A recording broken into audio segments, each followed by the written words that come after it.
सिर्फ किताबों में पढ़ करके गया था, परिवार का संस्कार था, क्योंकि पिता भी एक फौजी थे, उन्होंने 71 की लड़ाई लड़ी थी, उन्होंने भी एक जो अनुभव मुझे दिया वो अनुभव भी था, लेकिन इतनी जिंदगी का अनुभव नहीं था, सर्विस का अनुभव नहीं था, लेकिन एक जुनून था अपने देश के प्रति।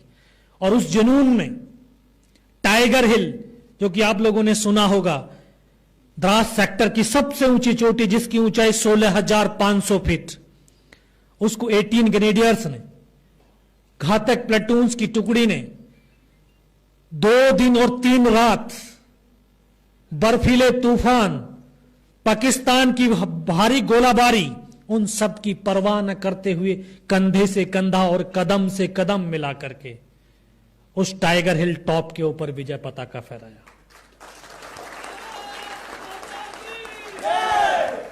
मुझे वो क्षण आज भी याद है कि हम 7 जवान पाकिस्तान की सेना के सैनिकों के साथ गुत्थम गुत्था की लड़ाई लड़ रहे थे, और उस भीषण युद्ध के दौरान मेरे 6 साथी शहीद हो गए थे। मुझे भी बहुत सारी गोलियां लगी, बेहोशी अवस्था में था।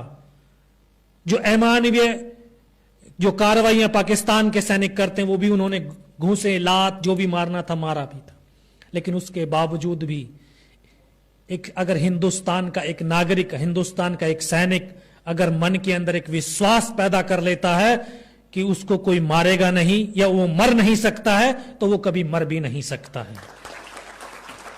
उस विश्वास के दौरान उन पाकिस्तानियों सैनिकों के बीच में मैं पड़ा रहा, उनकी गोलियों को सहता रहा, और आखिरकार लास्ट में जब उसने सीने पे भी गोली चला दी तो, लेकिन कहते हैं कि जाको राखे साइयां मार सके ना कोई। यहां पर भी पर्स रखा था, उसमें भी कुछ बचाने वाला ईश्वर होता है। कहते हैं कि अगर निस्वार्थ भाव और सच्ची श्रद्धा से ईश्वर को याद करते हैं तो ईश्वर शक्ति भी साथ देती है। और हमारी भारतीय सेना हमेशा सच्ची है और हमेशा कर्तव्यनिष्ठ है, इसलिए ईश्वर भी हमारी भारतीय सेना के साथ साथ है। वो गोली रिकोचित हुई, उसके बाद ग्रेनेड से हमला किया, जो पाकिस्तान का सैनिक हमारे वेपन उठाने की कोशिश कर रहा था उसको मारा, उसकी राइफल को लेकर के और 4 सैनिकों को मौत के घाट उतारा और वहां से उनको वहां से खदेड़ने पर मजबूर कर दिया। फिर उसी की इंफॉर्मेशन के आधार के ऊपर मेरी जो 18 ग्रेनेडियर्स की दूसरी टुकड़ी ने आकर के हमला किया और बिना कुछ कैजुअलिटी के टाइगर हिल टॉप के ऊपर विजय पताका फहरा दिया, जो कि कारगिल युद्ध का यू टर्न हो गया था। ये एक छोटा सा अनुभव था मेरी जिंदगी का। मैं अपने इन साथियों के साथ, जो हमारे जो विद्यार्थीगण हैं, उनको यही कहना चाहूंगा कि हर एक इंसान को, सबसे पहले हर एक भारतीय को एक अच्छा भारतीय बनना चाहिए। एक अच्छा भारतीय बन गया तो शायद एक अच्छा हिंदुस्तान का निर्माण हो जाएगा।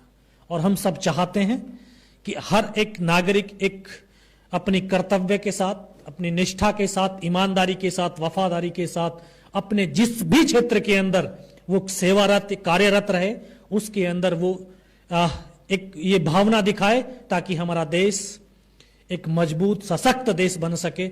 इन्हीं भावनाओं के साथ मैं आखिर में यही कहूंगा कि कर्मवीर को कोई रोक नहीं सकता है करने से, और उसको कौन मार सकता है जो कभी न डरता हो मरने से। जय हिंद, जय भारत।